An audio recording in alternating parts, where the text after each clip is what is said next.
Dy by DT কত হবে বলো? ভিওয়াই, ভি অক্ষ বরাবর ডিএক্স ডিওয়াই বাই ডিটি। বেগ মানে কি? সময়ের সাথে ওই ওয়াই অক্ষ বরাবর সরণের পরিবর্তনের হার ভিওয়াই। তাহলে এটা আমরা লিখবো ভিএক্স আই প্লাস এটা লিখবো v y j plus v z k. বুঝছো কি? জি স্যার। এটা হচ্ছে বেগ, বেগের রাশিমালা হলো। এখন চাইছে কি আবার ত্বরণ চাইছে না? ত্বরণ। আবার ত্বরণ চাইছে। দেখো ত্বরণ মানে কি? ত্বরণ মানে হচ্ছে সময়ের সাথে বেগের পরিবর্তনের হার। তাহলে ত্বরণ অ্যাক্সেলারেশন এ তে লেখে সময়ের সাথে বেগের পরিবর্তনের হার ডিভি ডিটি। ঠিক আছে? দেখো আগে ছিল কি বেগ মানে সরণের পরিবর্তনের হার, আর এখন হচ্ছে বেগের পরিবর্তনের হার বা বেগ বৃদ্ধির হার হচ্ছে ত্বরণ। মন্তব্য বলা যায় তাই না? বেগ হ্রাসের হার, কিন্তু বেগের পরিবর্তনের হার হতে হবে। তাহলে এখন ডি ওই যে আগেরটা বসাই দাও। তাহলে আগেরটা বসাই দিলে ডি ডিটি ভি এর মান বসাই দাও। ভি এর মান কত আমরা এটা পাইছি না? V x i plus v y j plus v z k. তাহলে এখানে দেখো t v x d t i plus d v y d t j plus d v z d t k. তাহলে এখন দেখো ডিভিএক্স বাই ডিটি মানে কি? মানে এক্স অক্ষ বরাবর ত্বরণ। এটা মানে এক্স অক্ষ বরাবর ত্বরণ না? তাহলে এক্স অক্ষ বরাবর ত্বরণ মানে এ, নিচে আমরা এক্স দিব, এক্স অক্ষ বরাবর ত্বরণ আই প্লাস এটা কত A Y A Y J, এটা কত A Z K. A Z কে। হ্যাঁ, আর এটা হচ্ছে অ্যাক্সেলারেশনের মান, ত্বরণের মান হয়ে গেল। বুঝতে পারছো? জি স্যার। হুম।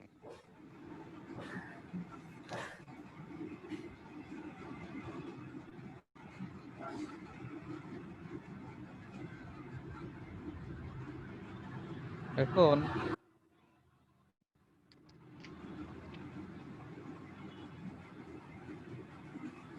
নৌকা নদীর অঙ্ক তো মোটামুটি পারবা তো এখন নাকি? নৌকা নদীর অঙ্ক পারা যাবে?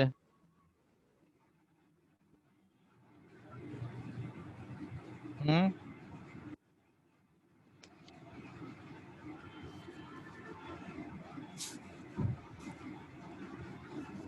নৌকা নদীর অঙ্ক পারা যাবে না?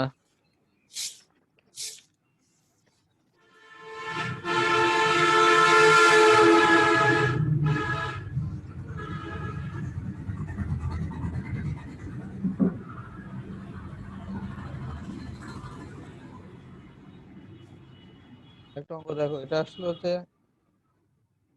চিটাগাং বোর্ড 2016-তে। এটা আসছে এরকম, চিত্র দুইটা দেওয়া আছে, চিত্র দুইটা দেওয়া আছে এরকম চিত্র এ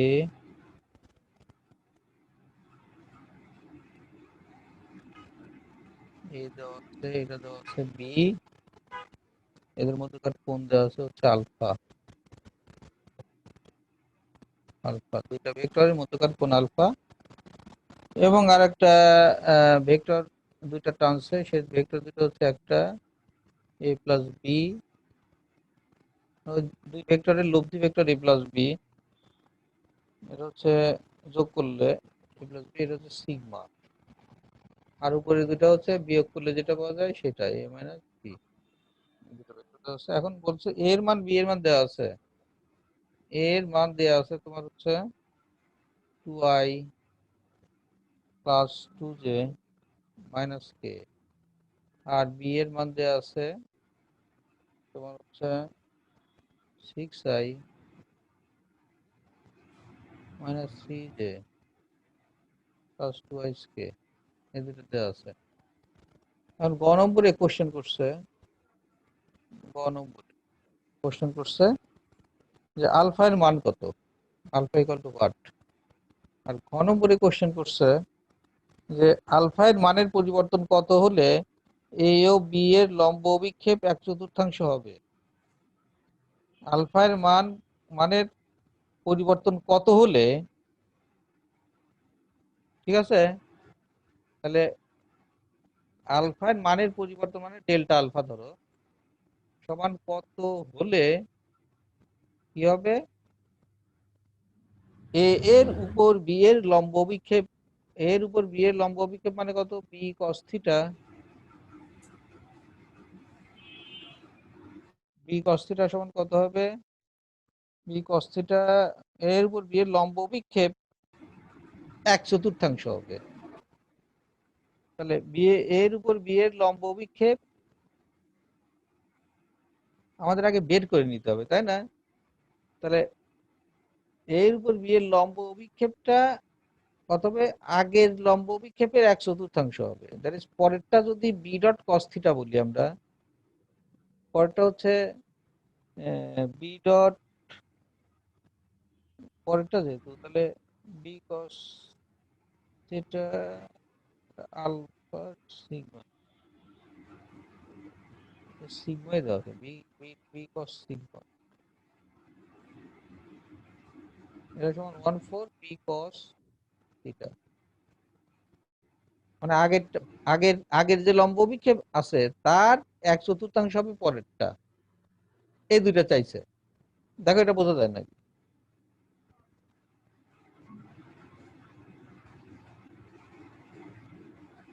সলিউশন গ নম্বর, গ নম্বরে আলফা চাইছে, তাহলে আলফা কি করতে পারবা, আলফা পাওয়া যাবে, হ্যাঁ, জি স্যার। cos আলফা সমান কত, এ ডট বি এ বি, তাই না? এখান থেকে আলফাটা বের করে নিবা, cos ইনভার্স তো এ ডট বি মানে কত, এই যে এ ডট বি একবারে সরাসরি করা যায় এখান থেকে।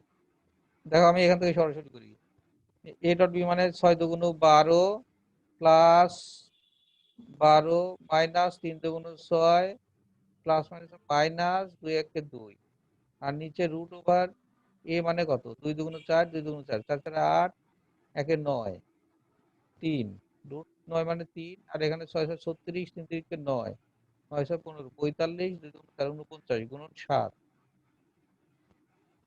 দেখছো হয়ে গেছে।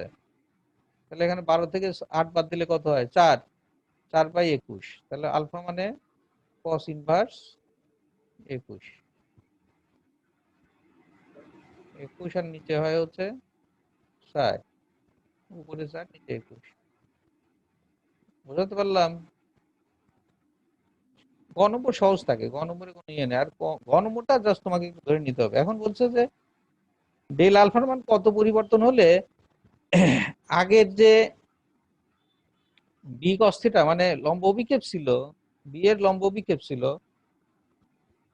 সেটা পরিবর্তন হয়ে 1/4 হয়ে যাবে, এটা আমাদের বলছে। তাহলে এর প্রথমে আমাদের এ এর উপর বি এর লম্ব অভিক্ষেপ বি কস থিটা তো বের করে নিতে হবে, মানে বি কস, প্রথমটা কত আছে, আলফা আছে না, বি কস আলফাটা বের করে নিতে হবে। বি কস আলফা মানে কত, এ dot b divided by a, তাই না? এ ডট বি তো এখানে বের করা আছে উপরে, দেখো। তাহলে এ ডট বি মানে হচ্ছে তোমার এই যে 4, এই যে এটাই দেখো, এ ডট বি মানে এটাই 4 ডিভাইডেড বাই এ মানে হচ্ছে 3, 4/3, ঠিক আছে। আচ্ছা, এইবার বলছে যে এখন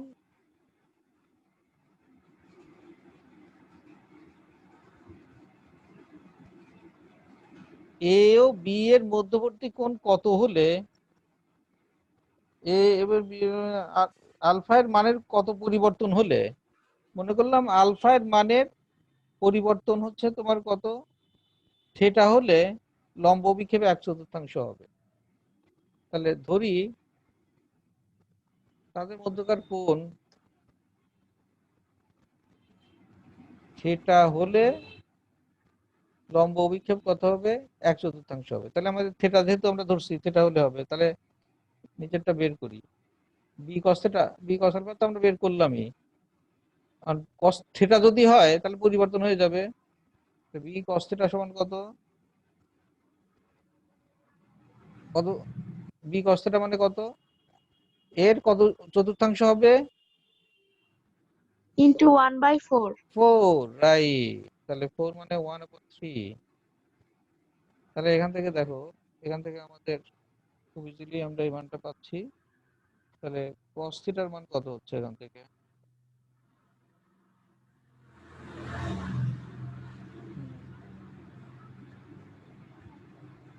cos θ মানে হচ্ছে 1/3।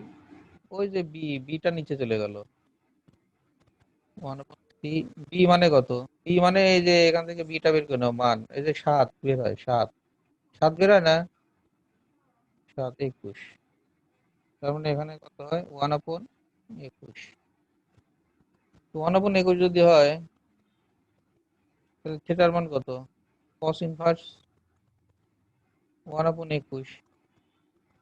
cos ইনভার্স 1/21 মানে কত হয়? দেখো তো কত হয়? 87.27 ডিগ্রি। 87.27 ডিগ্রি। হ্যাঁ, 87.27 ডিগ্রি হয়। আর তাহলে গতে কত আছে? গতে গড় গড় এই মানটা কত? এই মানটা কত গয়ের? এই মানটা কত? cos ইনভার্স 4/21 মানে কত? 79 ডিগ্রি। 79 ডিগ্রি। তাহলে এটা 1 নম্বর, এটা 2 নম্বর। তাহলে পরিবর্তন হলো কতটুকু? বৃদ্ধি হলো না? বৃদ্ধি হয়ে গেল। কতটুকু বৃদ্ধি হলো? সুতরাং আলফা এর মান বৃদ্ধি হলো, ডেল আলফা মনে করো, বৃদ্ধি হলো কতটুকু? 87.27 ডিগ্রি বিয়োগ আগে কত ছিল? 79 ডিগ্রি। এই যে 79 ডিগ্রি, 79 ডিগ্রি। তার মানে কত হচ্ছে? 8.27 ডিগ্রি। 8.27 ডিগ্রি পরিবর্তন হয়ে গেল। এই জাস্ট ম্যাথমেটিক্স, বুঝছো? তাহলে একটু ভালোভাবে করতে হবে।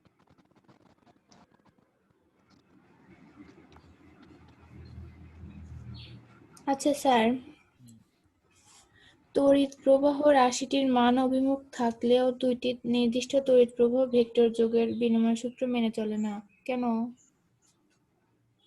কি বলছে? তড়িৎ প্রবাহের তড়িৎ নির্দিষ্ট প্রবাহ দিক। রাশিটির হ্যাঁ, মান অভিমুখ থাকলেও হ্যাঁ। দুইটি নির্দিষ্ট তড়িৎ প্রবাহ ভেক্টর যোগের বিনিময় সূত্র মেনে চলে না।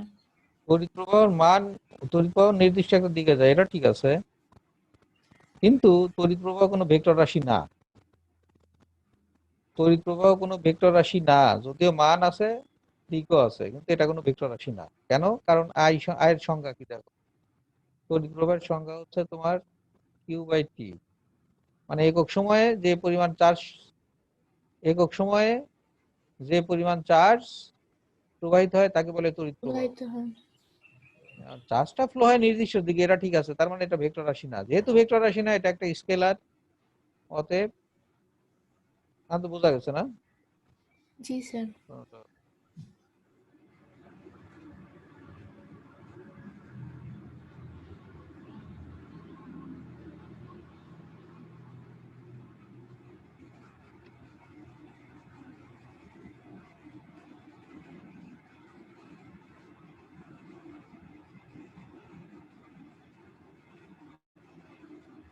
এই নদী নৌকার অঙ্ক তো পারবা সব নাকি? হ্যাঁ, স্যার বইতে একটা অঙ্ক আছে, আমি বলতেছি।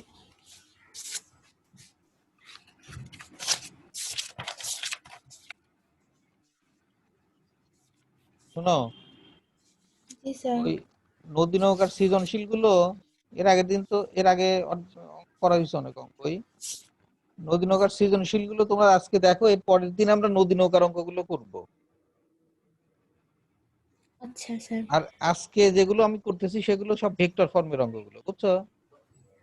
আর এর আচ্ছা। পরের দিন নদী নৌকার উপাংশের অঙ্কগুলো দেখবা, কারণ ওগুলো করাই আছে, জাস্ট একটু আবার দেখতে হবে, থিওরি গুলো একটু দেখবা। আর আমার নোটের নদী নৌকার অঙ্ক, নোটের লাস্টের পেজে যেটা করা আছে ওটা দেখবা, আগেরটা দেখবা না। দ্বিতীয় পেজে যেটা আছে ওটা করা দরকার নাই।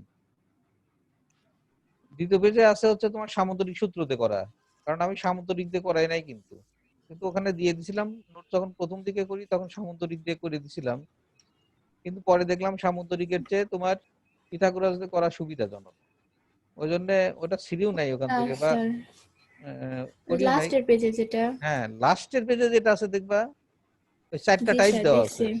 জি স্যার, ওইভাবে আমি 4টা করছি, টাইপ। এবং ওই 4টা টাইপটা ভালো করে দেখবা, তাহলে নতুন কারো অঙ্ক সমস্যা হবে না। ওইগুলো দেখে বোর্ডের অঙ্কগুলো দেখো, সবকিছু দেখো সৃজনশীল কিভাবে করে না করে।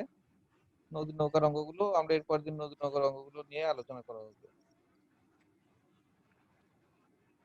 আর যদি মনে করো নদী নৌকার অঙ্ক করার দরকার নাই, তোমরা পারতেছো বা প্র্যাকটিস করতে থাকো, তাহলে পরের দিন আর নদী নৌকা করার দরকার নাই, পরীক্ষা দাও পরের দিন। কোনটা করবে বলো? হুম। স্যার আগে ভালো করে শেষই করি তারপরে। তাহলে আজকে কি বার? বুধবার না? বুধবার, জি স্যার। বৃহস্পতি, শুক্র, শনিবারে আবার পড়া আছে। তাহলে শনিবারে যদি জি। নদী নৌকা করো, তাহলে সোমবার, ঠিক আছে। এখন তাহলে তুমি নদী নৌকা বাদ দিয়ে অন্যান্য ভেক্টর ফর্মের যে অঙ্কগুলো করলাম তার পরীক্ষা শনিবার শুক্রবারে দাও, বুঝো নাই? স্যার সৃজনশীল, আচ্ছা সৃজনশীল। হ্যাঁ হ্যাঁ, সৃজনশীল। আচ্ছা। সবাই কি শুনতেছো আমার কথা? হ্যালো, জি স্যার, শুনতেছি। আমি কি বললাম বুঝছো তো? এই যে যে টাইপের অঙ্কগুলো করাচ্ছি মানে ভেক্টর ফর্মের অঙ্কগুলো, বুঝছো? এগুলো সহজ। এর সৃজনশীল গুলো শুক্রবারে পরীক্ষা দাও। শুক্রবারে তোমার কখন পরীক্ষা দিবা? 10টা 11টার দিকে দিতে পারো সকালে, অথবা যদি তোমরা মনে করো রাত্রেও দিতে পারো, রাত 8টা 9টার দিকে, 1 ঘন্টা। 2-3টা সৃজনশীল দিলাম, ওখান থেকে সৃজনশীল করে আমার এখানে পোস্ট ওই ছবি তুলে পাঠিয়ে দিলে আমি দেখে দিলাম, বুঝছো? তারপরে নদী নৌকার অঙ্কগুলো শনিবারের দিন দেখাইলাম, তারপরে রবিবারের দিন রবিবারের দিন রাত্রিবেলা বা 1 ঘন্টার জন্য দিয়ে দিলা একটা পরীক্ষা। এটা কেমন হয়?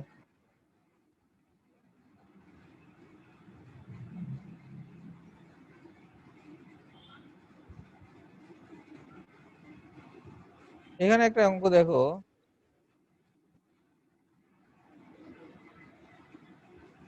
তোমার জাস্ট একটা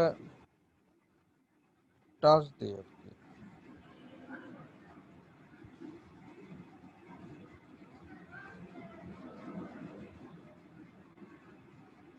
এই দেখো একটা নদী আছে, নৌকা চলতেছে, নৌকা চলতেছে, এদিক থেকে একজন ধরে টানতেছে, আবার এদিক থেকে একজন ধরে টানতেছে,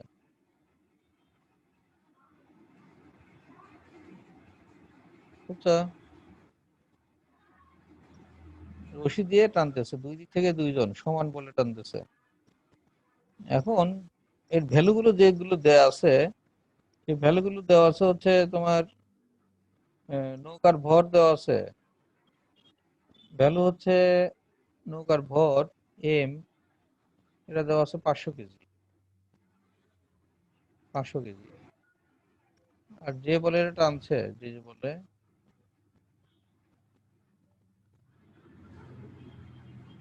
বলের মানটা দেয়া নাই, বলের মান দেয়া নাই, যাই হোক, না দেওয়া থাকলে থাক, কিন্তু টানতেছে সমবলে, টানতেছে দুইজন একই বলে, এ বলে টানতেছে, এবং দুইজনই নৌকা যাচ্ছে কোন বরাবর? এই বরাবর, সমান্তরালে।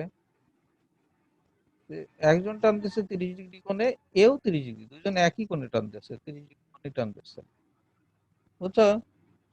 এবং এইভাবে নৌকাটা এটা টানতে থাকলো, নৌকাটা কত দূর গেল? নৌকাটা গেল হচ্ছে তোমার এই পর্যন্ত গেল,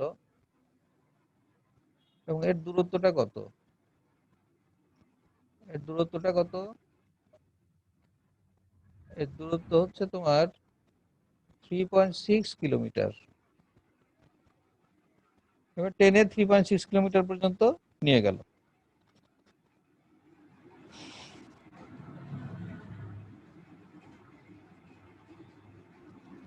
গ নম্বরে প্রশ্ন করছে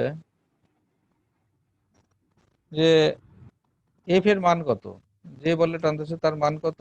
আর ঘ নম্বরে প্রশ্ন করছে যে সমান টানে এই দূরত্ব অতিক্রম করতে 5 মিনিটের কম সময়ে পৌঁছা সম্ভব।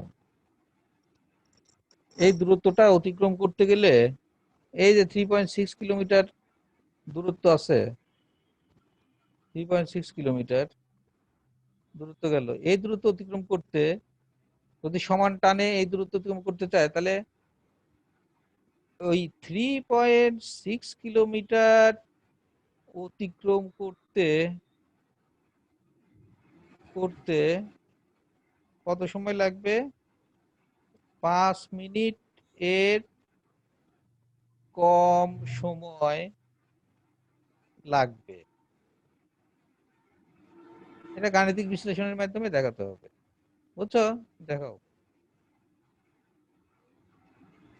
তাহলে অঙ্কটা একটু বোঝার চেষ্টা করো, অঙ্কটা কি বলছে।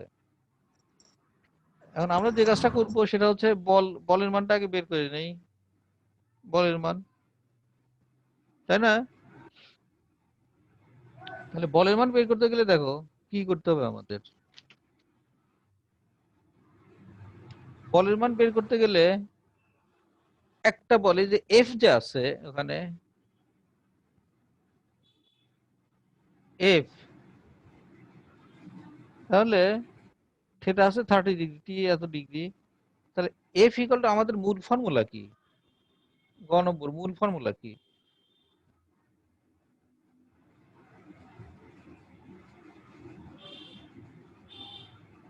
এফ এর একটাই ফর্মুলা আছে, দেখো গতি, এটা তোমরা জানো আগে থেকেই, এফ সমান এম এ। এই ফর্মুলাটা কি জানা আছে তোমাদের? নিউটনের সেকেন্ড ল, এফ সমান এম এ, জানা নাই? বল সমান ভর গুণন ত্বরণ। জি স্যার, জানা আছে। বলের একটাই ফর্মুলা আছে ত্বরণের সাথে, মানে কোনো বস্তুর উপরে যদি তুমি বল প্রয়োগ করো, যতক্ষণ বল প্রয়োগ করবা ততক্ষণ ত্বরণ সৃষ্টি হবে, এবং তার মান হবে ওই ভর এবং ত্বরণের গুণফল। এটা হচ্ছে আমাদের ফর্মুলা। এখন এফ এর, এখন এই ত্বরণ, এই নৌকার ত্বরণটা কোন দিকে? নৌকার ত্বরণ যেহেতু বল প্রয়োগ করতেইছে দুজন, তাহলে ত্বরণ সৃষ্টি হবে নৌকায়। নৌকার ত্বরণটা কোন দিকে যাবে বলো? কোন দিকে ত্বরিত হবে নৌকাটা? এই বরাবর না? নৌকা তো এই বরাবর যাচ্ছে, এই বরাবর না? বুঝতে পারলাম না। নৌকা টানতেছে এই বরাবর, কিন্তু নৌকা যাচ্ছে তো তোমার এই বরাবর, ত্বরণ কোন দিক বরাবর যাবে? অবশ্যই এই বরাবর, নাকি? তাহলে ত্বরণ বরাবর আমাদের কি নিতে হবে? বলের উপাংশটা এখানে কত হবে? তাহলে এই বলের জন্য উপাংশ হচ্ছে এফ কস থিটা প্লাস এই বলের জন্য এখানে উপাংশ কত? F cos theta. দুজন মিলে টানতেছে যে, আমরা একই বরাবর নিয়ে নিলাম উপাংশ, সমান কত? M A. এখন এটা তো এখানে দেওয়া নাই, আমাদের এফ বের করা লাগবে। এটা হচ্ছে আমাদের মূল ফর্মুলা, এটা কিন্তু এর ভিতরে, অঙ্কের ভিতরে না, এটা আমাদের মূল ফর্মুলা। আর অঙ্ক থেকে আমরা এটা পেলাম যে এই, যেহেতু ত্বরণটা এই বরাবর যাচ্ছে, নদীর সমতলে নৌকা যাচ্ছে এই বলের জন্য, তাহলে বলের এই বরাবর উপাংশগুলোর সমষ্টি হবে তোমার, সমষ্টি ত্বরণ সৃষ্টি করবে, জেমে হবে। কারণ এখানে কত হলো? 2f cos থিটা, এটা সমান এম। এর মান কিন্তু জানা নেই, কিন্তু এর মান আমাদের বের করতে হবে। এ মানে কত দেখো, আমরা জানি s equal to U T plus half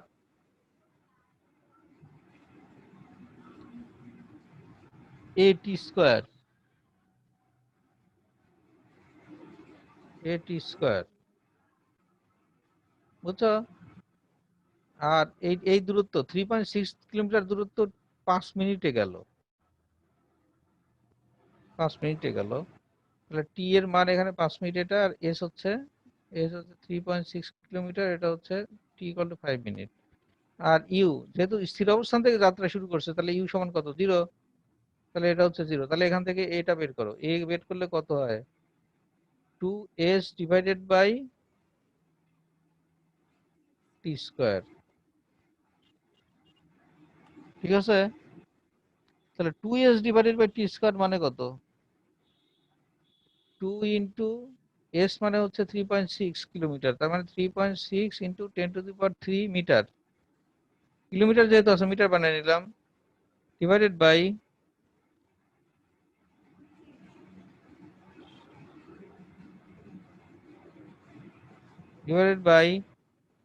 তোমার এ তো টি স্কয়ার, টি মানে 5 মিটার, 5 মিনিট মানে কত? 5 গুণন সেকেন্ড, 5 6 30, 60 দিয়ে গুণ করে স্কয়ার করে দিলাম, তাহলে এর মান বাই করলো, এর মানে এখানে বসাই দিবা।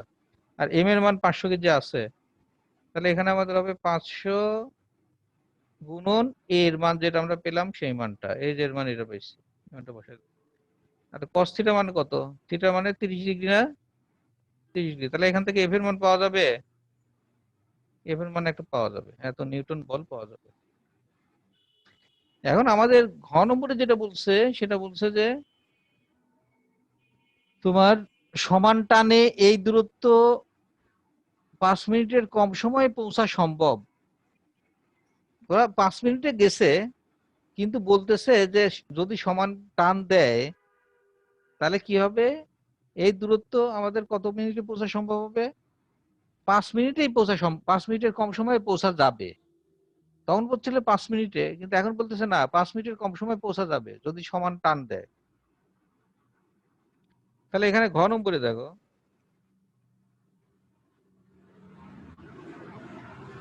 ঘ নম্বরে হচ্ছে তোমার, তাহলে ওই যে দুইটা বল সম্ভব বলতেছে, ওই দুইটা বল যদি একবারে আমরা সরাসরি এইভাবে টানে, তাহলে বল দুইটা যদি 0 ডিগ্রি কোণে টানা হয়, বল যদি 0 ডিগ্রি কোণ থাকে, সরাসরি টানে দুইটা বল প্রয়োগ করে, তাহলে সেক্ষেত্রে সর্বোচ্চ দূরত্ব যাবে সে, তাই না? তার মানে এখানে আমাদের এফ কস থিটা আর থাকবে না, যেহেতু সরাসরি টানে এফ প্লাস এফ হবে দুইজন, এদিক থেকে এফ ওদিক থেকে এফ, এফ প্লাস এফ সমান হবে হচ্ছে এম এ। তাহলে এখানে দেখো এখানে কত হয়ে গেল, 2f equal to M A মানে হচ্ছে 2s বাই টি স্কয়ার। এখান থেকে আমাদের কি বের করতে হবে? টি বের করতে হবে, টি। তাহলে টি এর মান কত হচ্ছে? টি এর মান হচ্ছে টি স্কয়ারের মানটাকে বের করি, 2ms ডিভাইডেড বাই 2f। ঠিক আছে, এখন এই যে 2 কেটে দাও, টি এর মান কত হবে? টি এর মান দিলে √ms ডিভাইডেড বাই f। দেখো এম এর মান দেওয়া আছে, এম এর মান দেওয়া আছে আমাদের, এম এর মান আছে, এস মানে যে 3.6 কিলোমিটার আছে, এফ মানে হচ্ছে তোমার বলের মান, আমরা যেখান থেকে পেলাম বলের মান, বলের মানটা বসাই দিলে আমরা টি এর মান পাবো। আর টি এর মান অবশ্যই কত পাবো? টি এর মান যেটা পাবো অবশ্যই 5 মিনিটের চেয়ে কম হবে, বুঝছো এটা?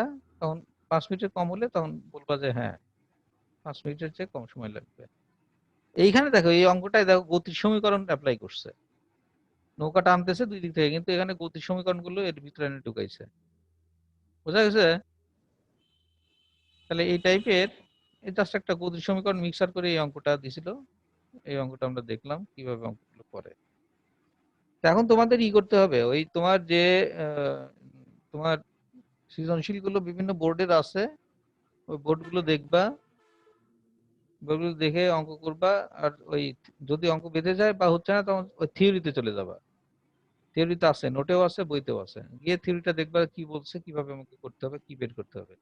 তার আগে তোমাকে চিন্তা করে করে নিতে হবে যে সৃজনশীলে ঘ নম্বরে, বিশেষ করে গ নম্বর তো দেওয়াই থাকে যে নির্ণয় করো, যে তোমাকে কি বের করতে হবে এইটা আগে তোমার মাথার ভিতর ঢুকাতে হবে, যে আমাকে এই বের করতে হবে, যা বের করতে হবে ওটা তুমি খাতায় ফাইন করে লিখে নাও, লিখে রেখে দাও, কর্নারে লিখে রাখো যে এটা বের করতে হবে।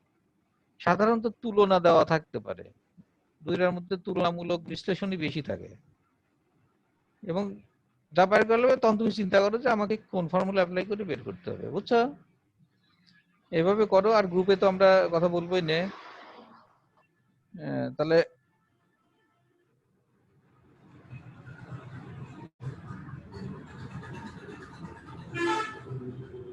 এর পরের দিনে মোটামুটি আমরা এগুলো করে ফেলবো।